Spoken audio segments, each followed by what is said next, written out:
Well, thank you again for joining us in a study of the book of James. We are in chapter 5 this evening.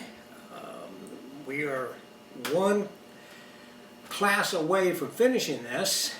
The good news is that this week we are getting back to worship tomorrow morning at 9 o'clock for the 55 and older and 11 o'clock for the 55 and younger.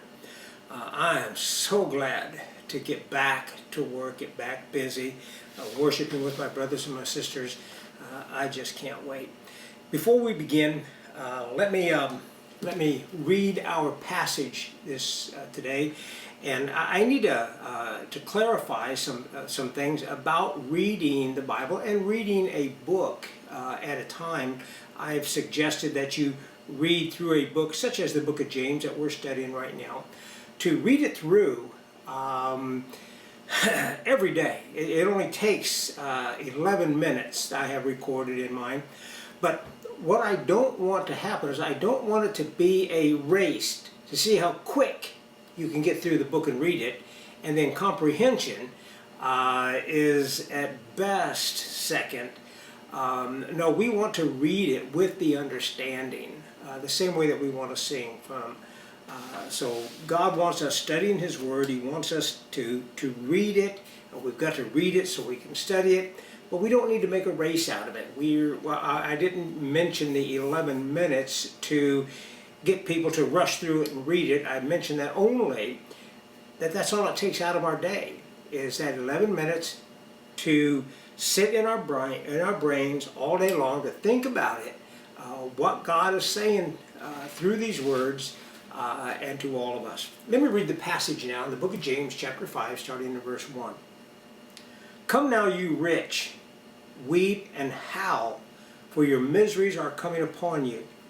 Your riches have rotted, and your garments have become moth-eaten. Your gold and your silver have rusted, and their rust will be a witness against you, and will consume your flesh like fire. It is in the last days that you have stored up for you treasures. Behold, the pay of the laborers who mowed your fields, and which have been withheld by you, cries out against you. An outcry of those who did the harvesting has reached the ears of the Lord of Sabaoth. You have lived luxuriously on the earth and led a life of wanton pleasure. You have fattened your hearts in a day of slaughter. You have condemned and put to death the righteous man. He does not resist you. Be patient, therefore, brethren, until the coming of the Lord. Behold, the farmer waits for the precious produce of the soil. Be impatient about it until it gets the early and the late rains. You too, be patient. Strengthen your hearts, for the coming of the Lord is at hand.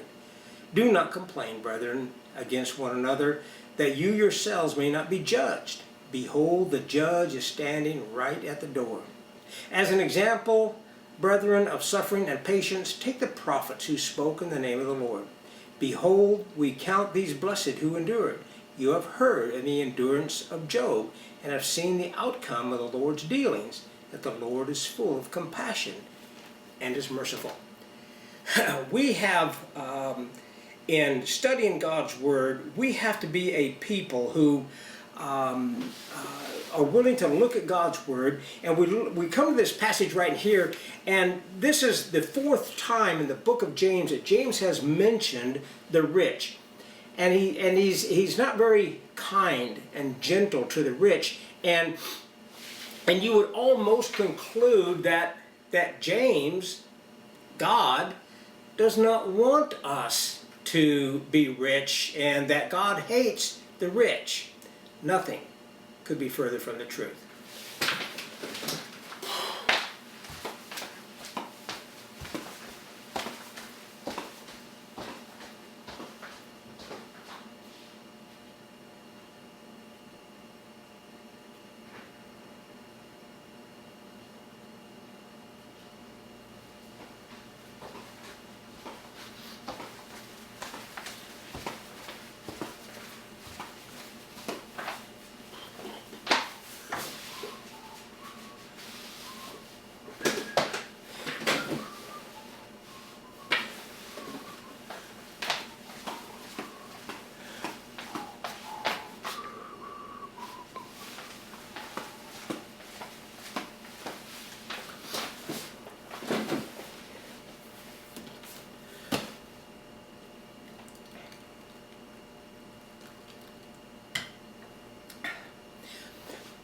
what God is speaking against is the pursuit of riches at the cost of everything else.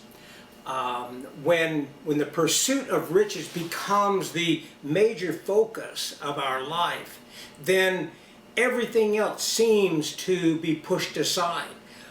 Common decency, even cheating other people out of what is rightfully theirs, when we have this great desire to want what others have, to expand our borders of our earnings and of our accumulation of stuff.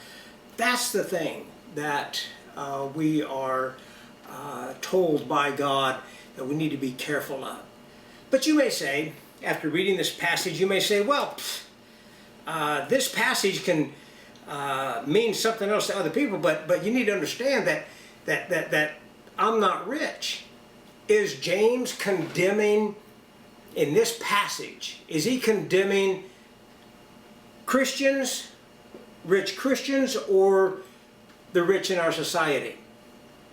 Well, I think the answer is yes, he is. The misuse of what God has blessed us with is very, very dangerous.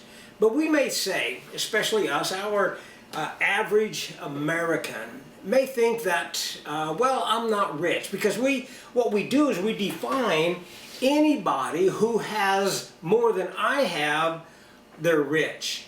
One boy in a Bible class was commented on when the teacher was talking about riches, and he says, no, we're not rich. We only have a 2-story home, and the rich man has a 3-story home. You see how we get things out of perspective? I've always used this rule to bring us back down to earth as far as riches, and then how careful we need to be about this subject. And that is this, that if you have access to 3 meals a day and you have 2 pair of shoes, then you are in the top 5% of the richest people in the world. Now that's a sobering thought. That's a thought that causes us to sit back and think that especially we here in America, we're blessed. My goodness, we are blessed. And we can begin to think, because we're not Bill Gates or Steve Jobs or some of the other multi-millionaires and billionaires in this world today, we can consider ourselves not to be rich. But brothers and sisters, we certainly are. But James here in this passage is wanting us to know that it's not how much you have, and we're going to look at that throughout the whole entire Old Testament. It's not how much you have, but what you do with it in the service of God. It is a known fact that the number one subject in all of the Bible, the number one subject, is stewardship. And one of the measures of good stewardship is compassion. Helping the poor. Having a heart for those who are struggling, who may just simply be poor. And our job is to help however we can. James has talked about this several times. In chapter 2, he talked about how can you see a brother or a sister who are in need, who are hungry and naked, and you just say a prayer for them and say, be warmed and be filled. That's the person. He's not just talking about a person who doesn't have faith that works. He's also talking about an individual who has what he can. He has he has what needs to be done to help the people, but he doesn't. He has the means, but he doesn't help. He just says, be warmed and be filled. That's not faith. That's not being a good steward. In our passage here in James, we come to the conclusion that as we look at this, we see that James is really wanting to get our attention. He says, "Come now, you rich, weep and howl for your miseries which are coming upon you." These are the ones who have misused what they have, and they have by hook or crook used whatever means necessary to get something illegally, unjust scales, as the Old Testament, the book of Leviticus talks about over and over again, that we are looking at what it needs to be. Understand, as we go to the Old Testament, the book of Deuteronomy chapter 15, we look at this passage and we see that God never intended for there to be poor among the Israelites. Read with me, if you will, in the book of Deuteronomy chapter 15, starting in verse 4. "However, there will be no poor among you, since the Lord will surely bless you in the land which the Lord your God is giving you as an inheritance to possess. If only you listen obediently to the voice of the Lord your God, to observe carefully all this commandments which I am commanding you today. For the Lord your God will bless you as he has promised you, and you will lend to many nations, but you will not borrow. And you will rule over many nations, but they will not rule over you. If there is a poor man with you, one of your brothers, in any of your towns in your land which the Lord your God is giving you, you shall not harden your heart, nor close your hand from the poor brother. But you shall freely open your hand to him, and shall generously lend him sufficiently for his need in whatever he lacks. Beware that there is no base thought in your heart, saying, the 7th year, the year of remission is near, and your eye is hostile toward your poor brother, and you give him nothing. Then he may cry to the Lord against you, and it will be as a sin in you. You shall generously give to him, and your heart shall not be grieved when you give to him. Because for this thing the Lord your God will bless you in all your work and in all your undertakings. For the poor will never cease to be in the land. Therefore I command you, saying, you shall freely open your hand to your brother, to your needy, and your poor in your land." Wow, that's a passage we don't hear very often, isn't it? That's a passage that helps us to see that when Jesus said you will always have the poor with you, he was quoting this passage right here to help us to know that it doesn't matter where you go on the face of the earth, even in this rich land that we live in called America, there's still some poor people. There's still some poor brothers and sisters. And we have the tendency to blame their poorness on them, and it might be, they might be guilty. They may have mishandled their money, they may have fallen on hard times, but the Bible never says, don't help them if they fall into this category or that category. The only exception to that is in the book of 1 Thessalonians, where Paul says, if a man will not work, neither shall he eat. But we're not talking about the lazy man in this passage. We're simply talking about the poor man. The poor man who has a difficult time making ends meet.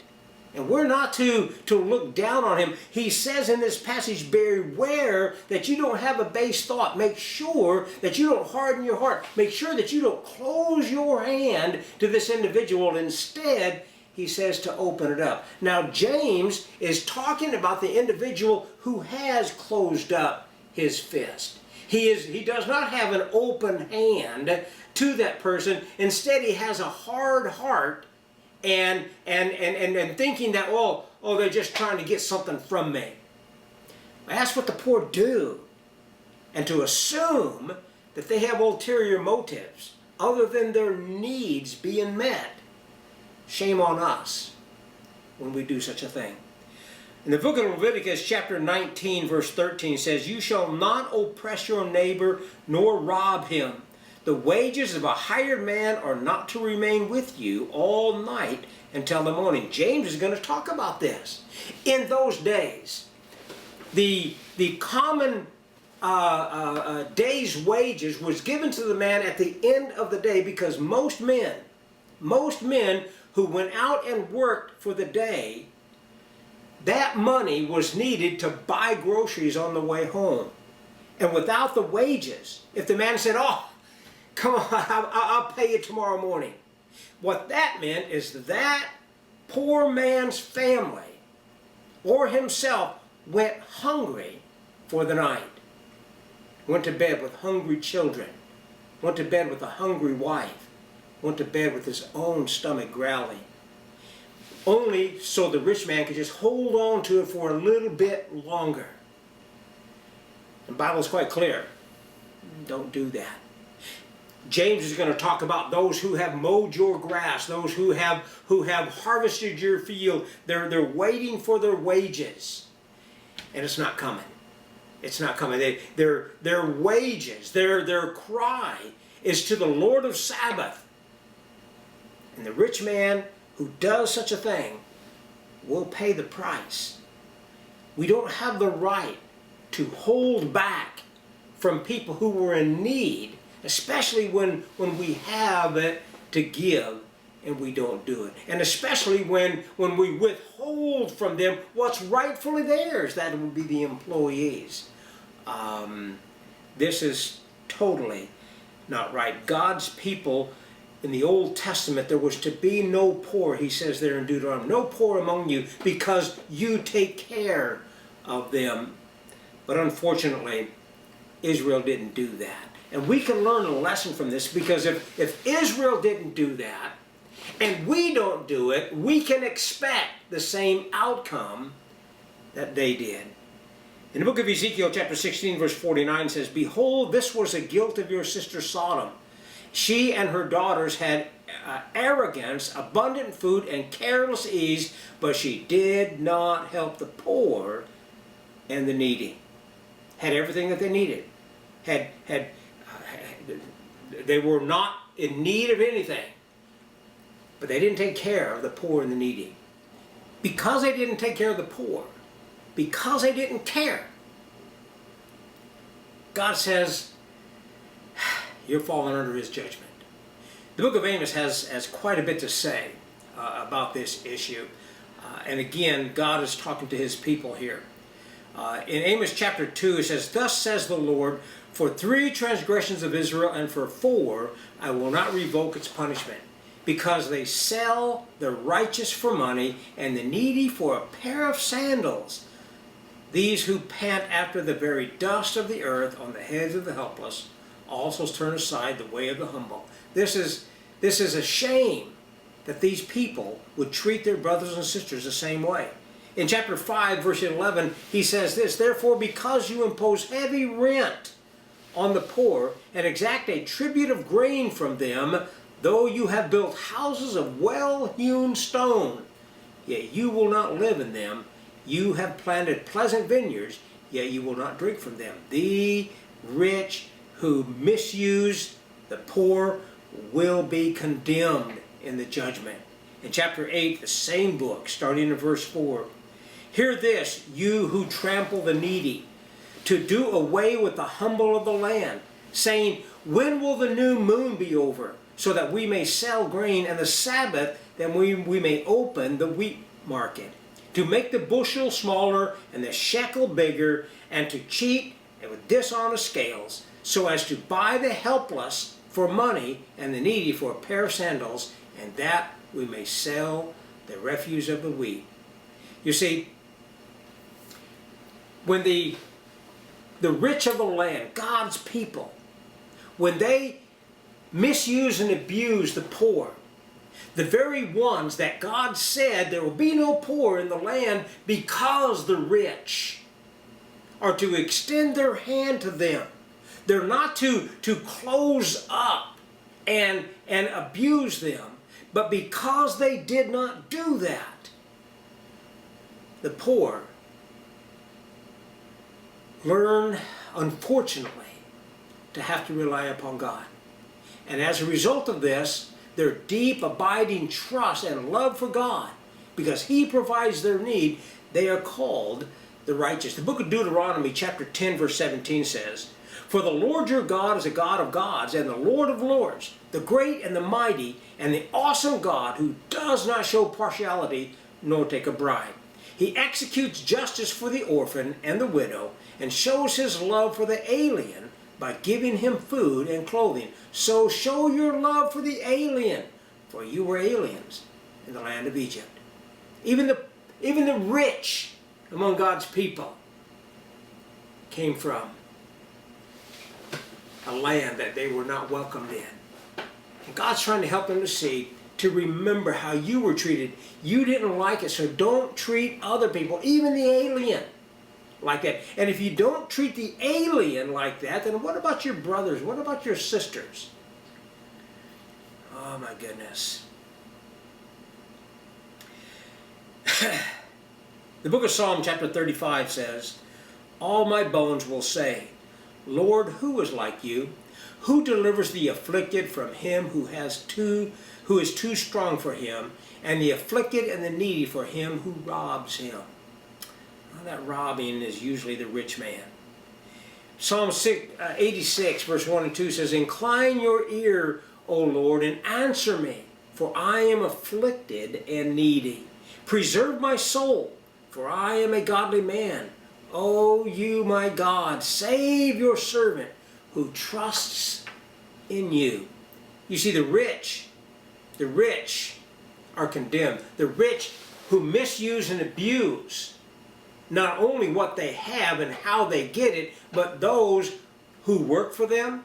James here in this passage is talking specifically about those who would cheat the laborers that work for him.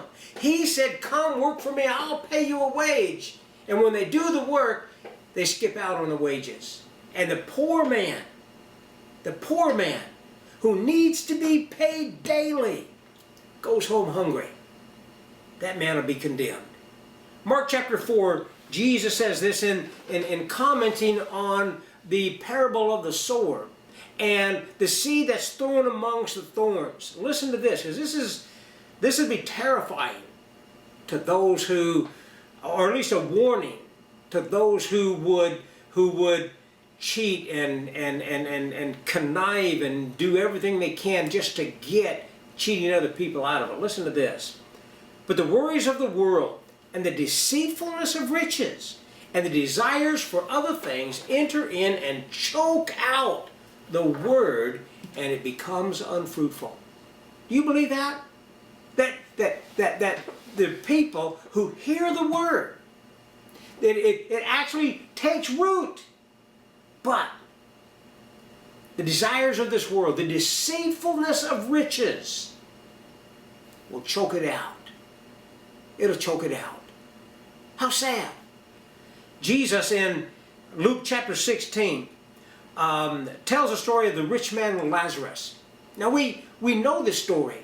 We've read it over and over and over again, and yet for whatever reason we tend to look at some other aspect of this story rather than the truth that Jesus is telling us. That here is a rich man who has been blessed. And he has the poor around him. Lazarus is at his gate begging for food. But he gets none. Both of them die. Both of them are buried. Lazarus winds up in the bosom of Abraham. Not the rich man. The rich man is in Hades. He is in torment. And he is, notice this, while on this earth, on this side of the grave, he refused mercy, refused the help that other people needed, but now he's begging for mercy. Begging that Lazarus would just come and just dip his finger in water and just get one drop, just one drop on his tongue. And that would be heaven to him. Just a drop on the tongue will help do away, even for a millisecond, the torment that he's in. Abraham tells him, "You had your chance. While you were on this earth, you had good things. You were not a good steward of it. That's Joe Bo's rendition. You understand that part. But the principle is there. You misused the poor. You wouldn't even feed them. You had more than enough. And you looked the other way when the blind man, when the poor man went walking by.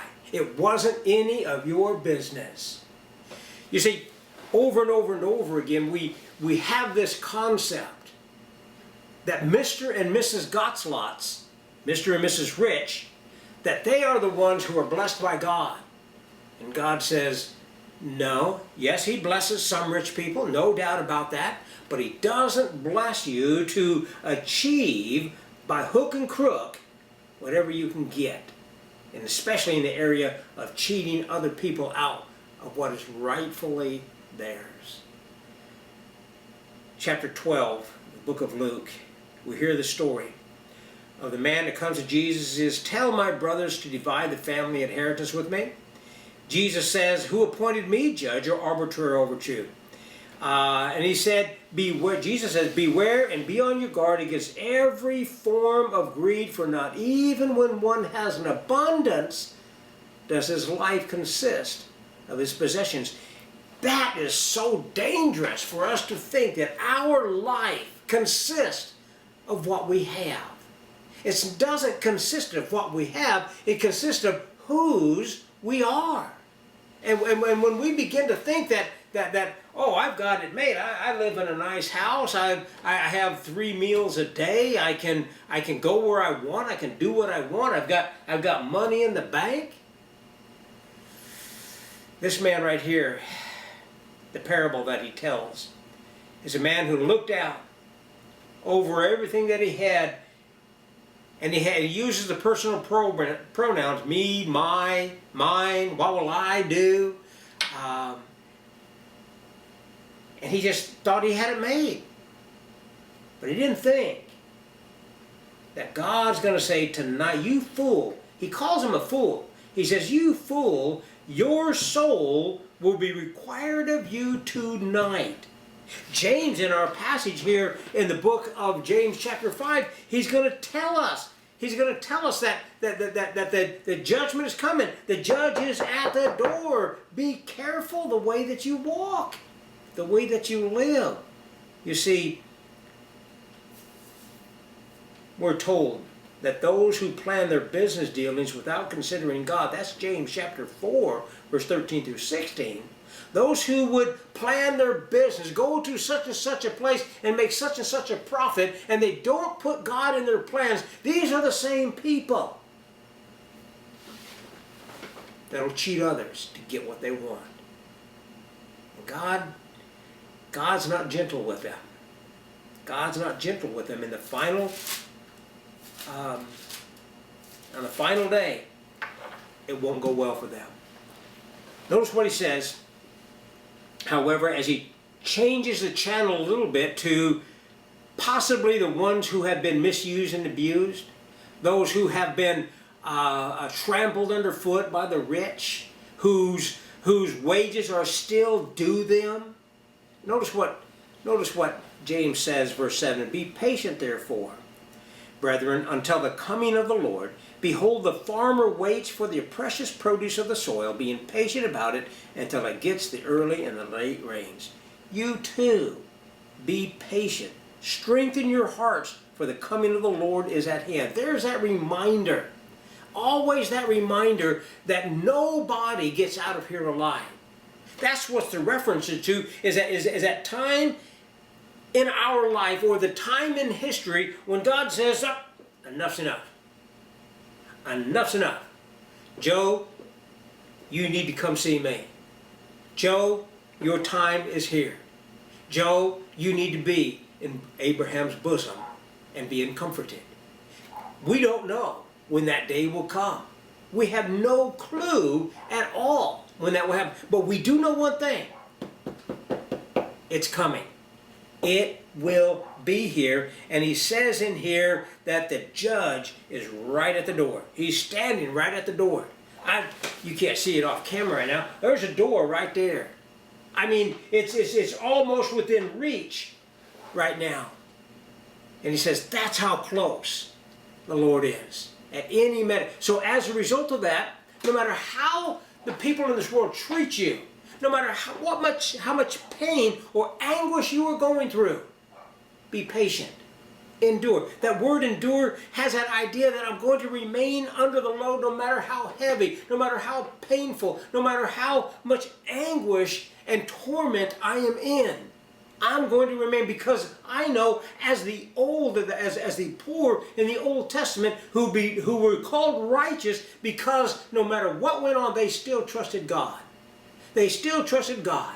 I still love Him. And so James is talking to these individuals in this passage who may be struggling with these very same things. He says, verse 10, as an example, brethren, of suffering and patience, take the prophets who spoke in the name of the Lord. Just think about all the prophets of the Old Testament who spoke in the name of the Lord and suffered because of it. They remained faithful and true. Think of Daniel, ripped out of his country as a young man, sent to Babylon, him and his 3 friends. They are made to want to eat the things that they could not. The story is great. They don't eat it, and yet they're tested and they are found to be true. All the things that they went through just because they loved and trusted their God. Isaiah, Jeremiah, the weeping prophet we call him. Wow, for a weeping prophet. Oh, he had a heart for God, didn't he? He had a heart for God to live for Him and to love Him. Even in his complaining, he still wouldn't give up. Behold, count those blessed who endured. You have heard of the endurance of Job. Do you realize that this is the only place in the New Testament where Job is mentioned? It's the only place. It's the only place a man who went through so much, who suffered so much, simply because Satan asked permission to sift him, asked permission to basically ruin his life. And Satan says to God, yeah, you take away what he has, and he'll curse you. You afflict him, he'll curse you. Even his own wife curse God and die. But Job wouldn't do it. He endured. He had to learn some lessons, you know. He certainly did. And he had, in the end, he had to hear God from the whirlwind. And he had to say, oh, I have spoken and I shouldn't have. He had to learn some lessons, but he was still faithful. Complaining people can still be faithful. I'm not talking about complaining about other people, but complaining to God. Oh, God, this trial is just too tough. Give me relief. Read the book of Psalms over and over and over again. David and the other authors in there begging for mercy from God because the trials they're going through are so tough, but they remain faithful. They complain, but they're still faithful. They don't give up. They endure, as we need to learn from Job. But in learning this, we learn that the outcome of the Lord's dealings is that the Lord is full of compassion and is merciful. If I know nothing else about God, that He is compassionate and merciful, why, that's enough, isn't it? What more? Mercy is me not getting what I deserve. What do I deserve on this earth? I deserve hell. I deserve the very worst thing that all of creation could ever create for me. But I'm not going to get it because of God's mercy. Ephesians 2 says, God, being rich in mercy by which He loved us. That's His compassion. He looks down on us and He feels the compassion, the very same compassion that you and I should feel for the poor. That you and I should have this concept that there, but for the grace of God go I. But God, being rich in mercy and compassion, has blessed us. Well, I'm so glad you joined us. Tomorrow morning we get to come back together as a church and meet again. After right at 3 months, we finally get, in a limited way, we get to love one another again. We get to hear one another sing. We get to hear the prayers of the elders. What a wonderful day it's going to be. I have missed it so much. This video stuff is fine. It's okay. But you can't hug a computer or a camera. You can't shake hands. You can't do any of those things. But we will be able to do that tomorrow. I'm looking forward to seeing you. God bless, and God bless.